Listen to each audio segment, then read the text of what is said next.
Bismillahirrahmanirrahim. Assalamualaikum warahmatullahi wabarakatuh.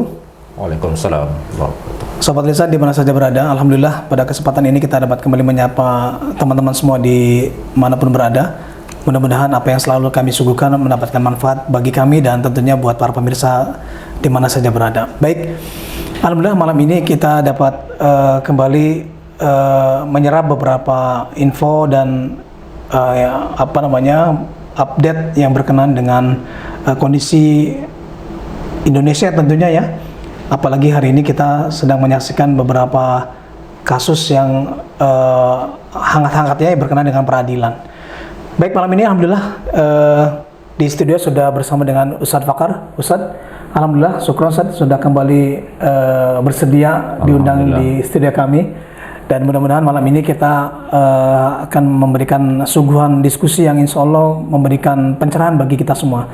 Baik Ustadz, kebetulan malam ini kita sudah menyiapkan ya bahan diskusi kita, itu berkenaan dengan abolisi ya yang diberikan Presiden Prabowo kepada Tom Lembong dan Hasto Kristianto ya Ustadz? Ya. Baik. Oke Ustadz, langsung saja Ustadz ini Ustadz. Jadi ini ada beberapa pertanyaan yang memang sudah disiapkan pimpinan redaksi kita. Yang pertama, apa tanggapan berkenaan dengan pembebasan Tom Lembong dan Hasto berkenaan dengan abolisi yang diberikan oleh Presiden Prabowo? Ya, silakan. Bismillahirrahmanirrahim. Assalamualaikum warahmatullahi wabarakatuh. Waalaikumsalam warahmatullahi wabarakatuh. Bismillah, alhamdulillah, salatu wassalamu ala rasulillah wa ala alihi wa sahbihi wa ala amma ba'd. Ya, jadi ada topik yang memang cukup hangat ya bagi kita bangsa Indonesia, khususnya kaum muslimin, terkait dengan pemberian abolisi dan amnesti. Abolisi diberikan oleh Presiden Prabowo kepada Tom Lembong, kemudian amnesti diberikan kepada Pak Hasto Kristianto ya. Nah, secara hukum yang ada di Indonesia memang itu diberikan sebagai hak presiden ya.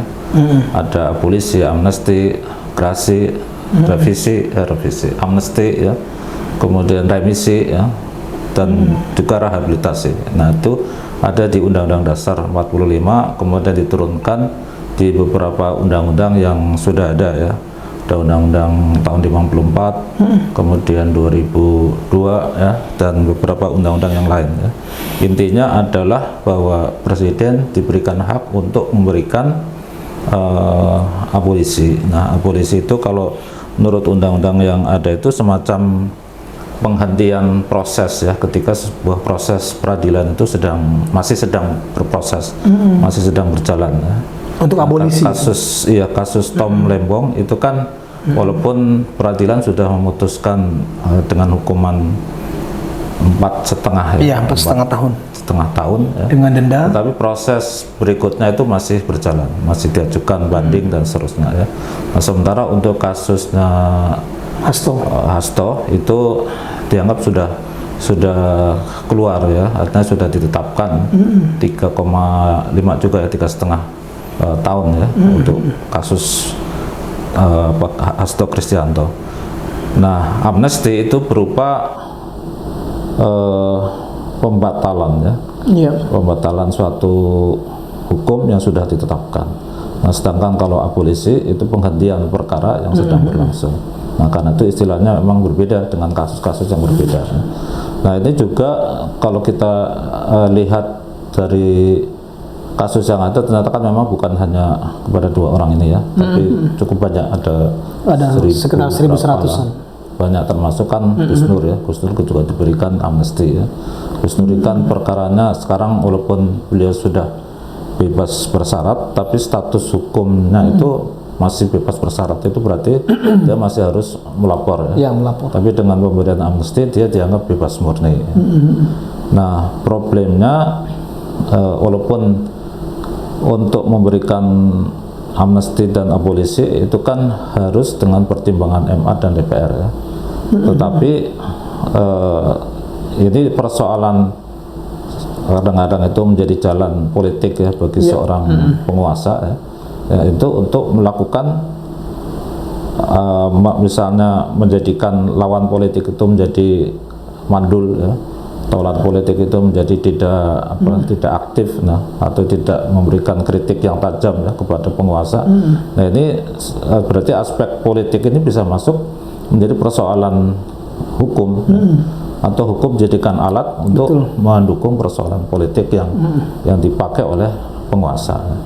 Nah sehingga seorang presiden bisa memberikan kepada siapa saja ya, karena dia diberikan hak prerogatif itu kepada pihak-pihak yang dipandang punya nilai politik yang bagus ya.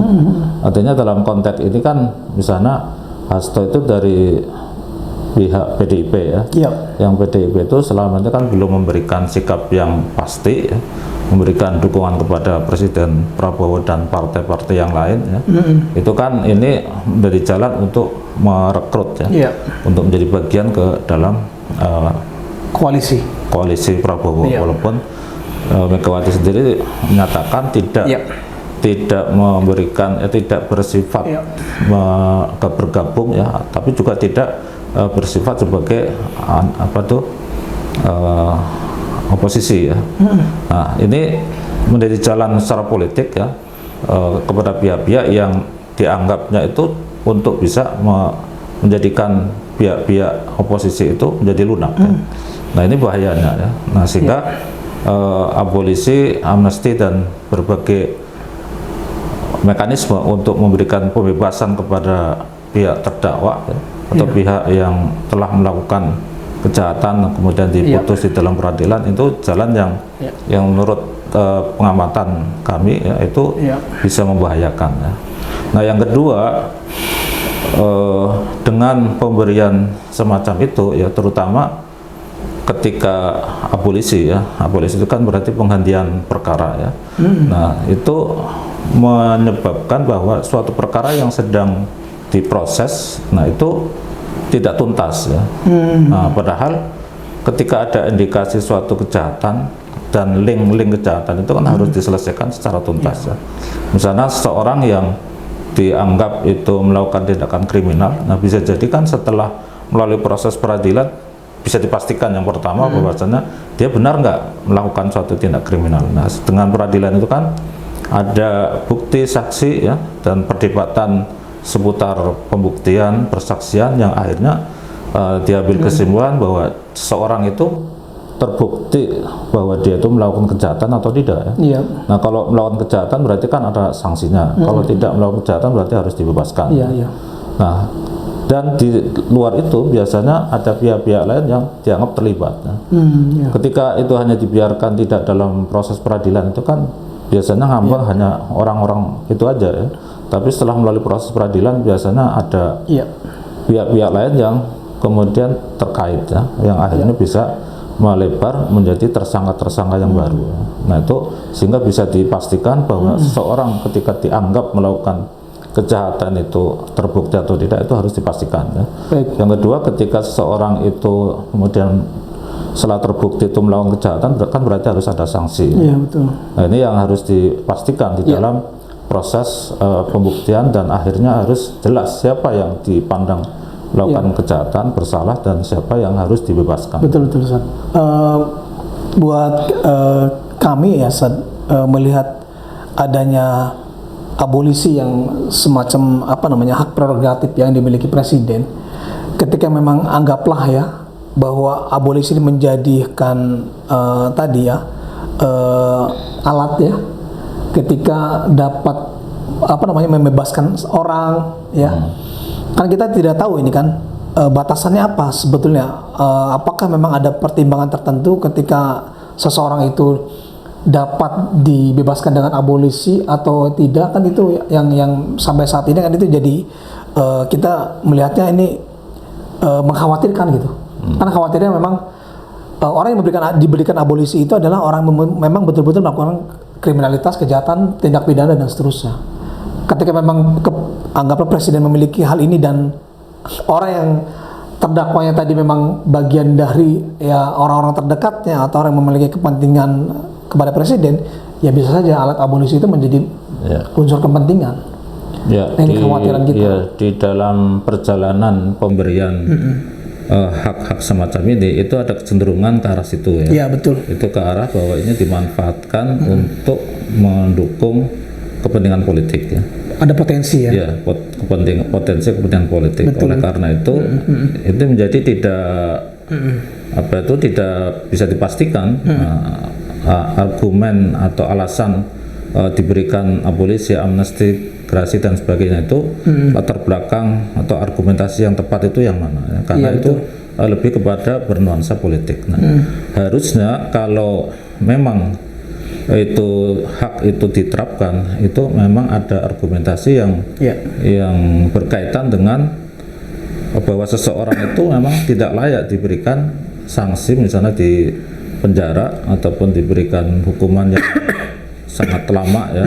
Nah, itu seperti itu misalnya karena kondisi seseorang itu sudah sakit gitu ya, sudah tidak mungkin di dalam penjara, ataupun kondisi-kondisi lain yang memang tidak memungkinkan bahwa seseorang itu diberikan hukuman seperti itu ya. Nah, sehingga bisa dikurangi atau diberikan remisi atau diberikan kebebasan ya, diberikan gerasi misalnya dan sebagainya. Nah, itu suatu alasan yang barangkali bisa diterima ya. Jadi, kalau misalnya kasusnya memang realitas bahwa seseorang yang kemudian sudah diberikan ketetapan hukum bahwa dia itu bersalah, tapi ternyata bahwa dia sakit-sakitan atau dia sudah sepuh ya, sudah tua, maka memang ya bisa jadi karena alasan kemanusiaan, alasan realitas kondisi seorang yang terpidana ya, nah, sehingga dia diberikan keringanan hukuman atau bahkan dibebaskan. Baik, nah ini pertanyaan ketiga saatnya memang agak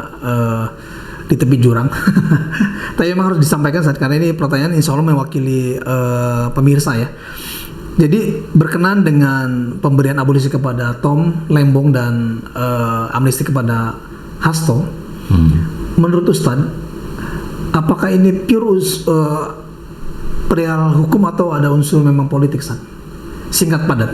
Ya, kalau melihat realitas situasi yang ada itu memang terbaca lebih kepada aspek politik. Politik, ya. Baik.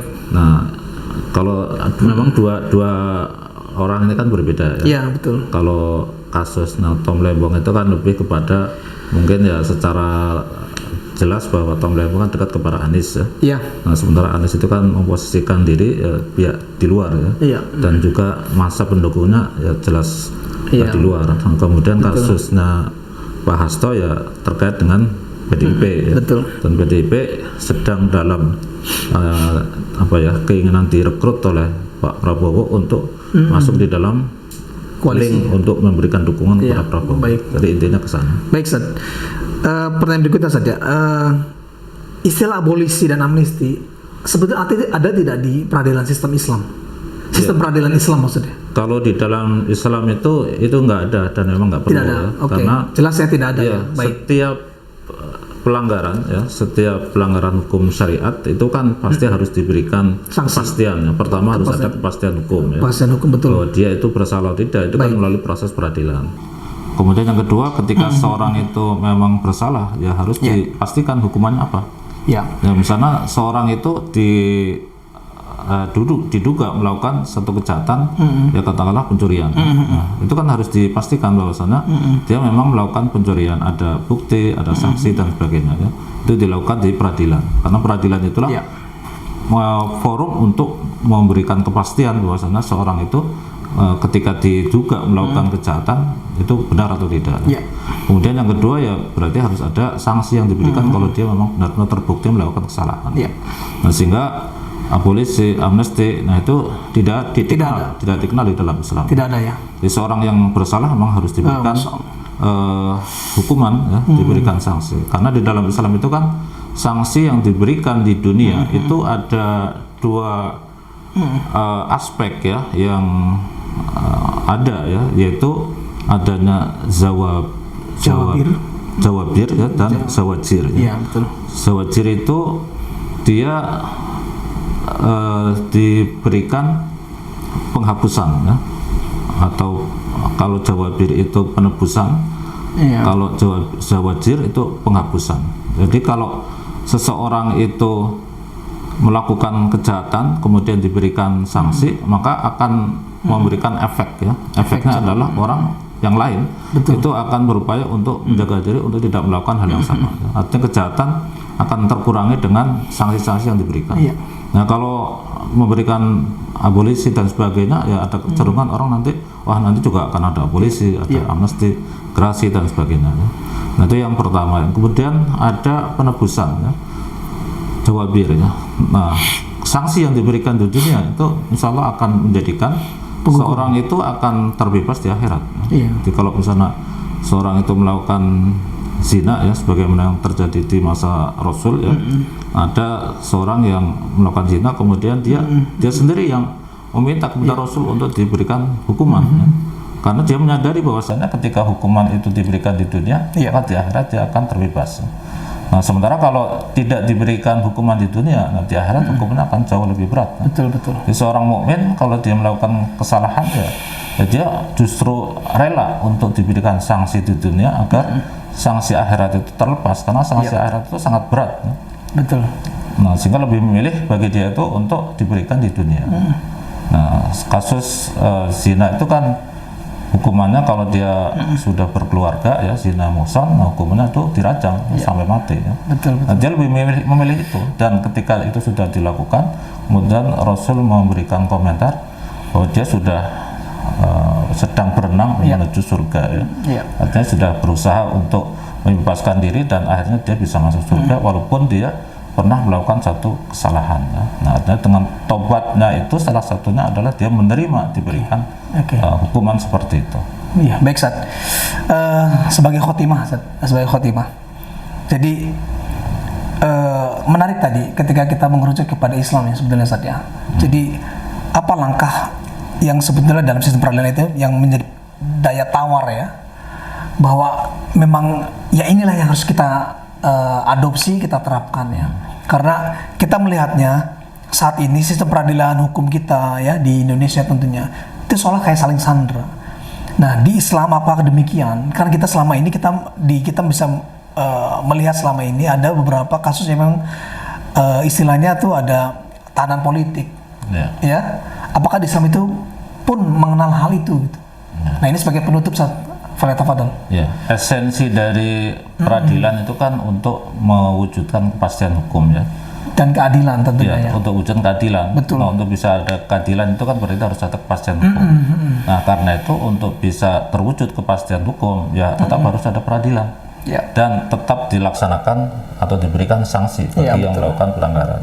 Nah, tetapi di dalam Islam ya, kalau di luar Islam dengan berbagai kondisi yang kita bisa saksikan itu bukan hanya di Indonesia ya, itu kan ranah hukum bisa dieksplor menjadi kepentingan politik ya. Artinya penguasa bisa melakukan apa saja untuk kepentingan politik penguasa. Nah, harusnya peradilan itu menjadi mekanisme yang benar-benar bisa mewujudkan keadilan dan kepastian hukum. Nah, untuk bisa menuju ke sana ya memang kasus-kasus atau jenis-jenis model gerasi, amnesti, abolisi ya memang tidak diperlukan ya. Betul. Dan termasuk juga sistem peradilan yang berjenjang ya, ada peradilan pertama ya, peradilan negeri ya, kemudian banding, ada kasasi dan sebagainya, sehingga suatu kasus hukum itu ketika sudah diputuskan nah kemudian seorang merasa tidak puas ya akan naik kasasi banding ya. Setelah banding kasasi, nah kasasi pun akan ada model PK dan sebagainya, sehingga kapan selesai ya? Betul. Itu bisa bertahun-tahun sampai yang proses itu meninggal nggak selesai. Nah, sehingga kepastian hukum jadi ngambang ya. Nanti yang pertama. Yang kedua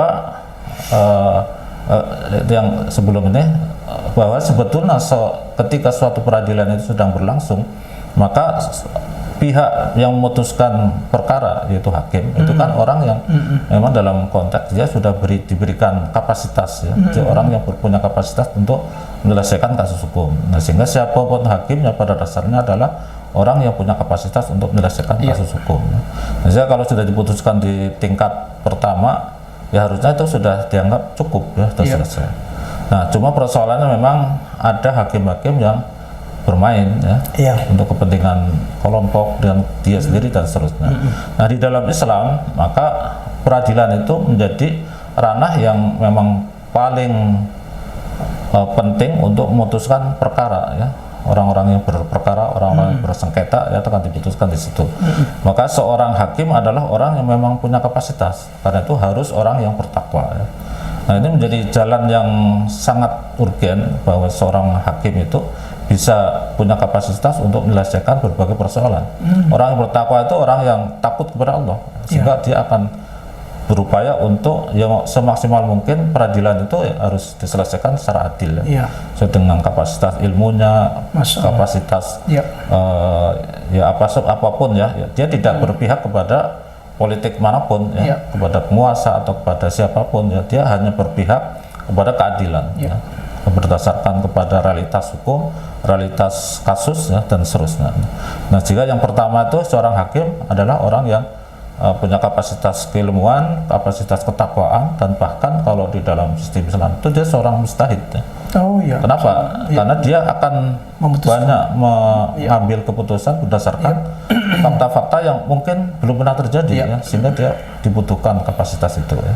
Nah, yang kedua, dia seorang yang seorang yang bertakwa, seorang yang punya kapasitas keilmuan, mujtahid ya, dia adalah orang yang memang realitasnya ketika dia sudah ditetapkan ya, dia tidak boleh kemudian berpihak kepada siapapun ya. Artinya dia adalah orang yang harus bisa membebaskan dari kepentingan golongan, kepentingan politik dan seterusnya ya. Nah, dengan jalan itu kita bisa menyaksikan di dalam perjalanan sejarah Islam itu bahkan seorang khalifah saja ya, seperti Ali bin Abi Thalib ya, itu kan pernah ada kasus terkait dengan baju perang ya. Nah, baju perang ketika ada seorang Yahudi yang mengambilnya ya, kemudian Ali mengajukan ke peradilan, ternyata yang dimenangkan malah pihak Yahudi. Nah, karena Ali tidak punya saksi yang cukup. Saksinya ada, tapi saksinya itu anaknya dan pembantunya. Ada dalam keterangan lain itu salah satu tentara ya, tapi saksi itu tidak cukup ya.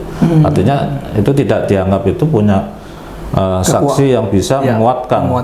Maka yang dimenangkan pihak Yahudi. Nah, setelah ini diputuskan, nah pihak Yahudi memahami bahwasanya ini keadilan di dalam Islam, karena dia malah masuk Islam ya. Nah, demikian kasus-kasus lain cukup banyak ya, yang memang peradilan itu benar-benar terbebas dari kepentingan politik, kepentingan kekuasaan. Dia hanya fokus pada untuk keadilan bagi kasus yang dia tangani. Masya Allah.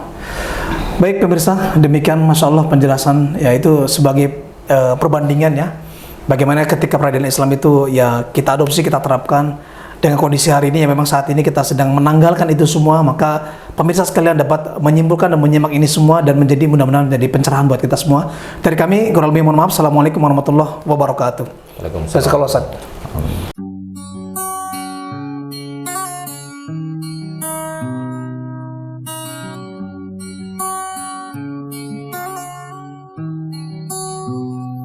Lisa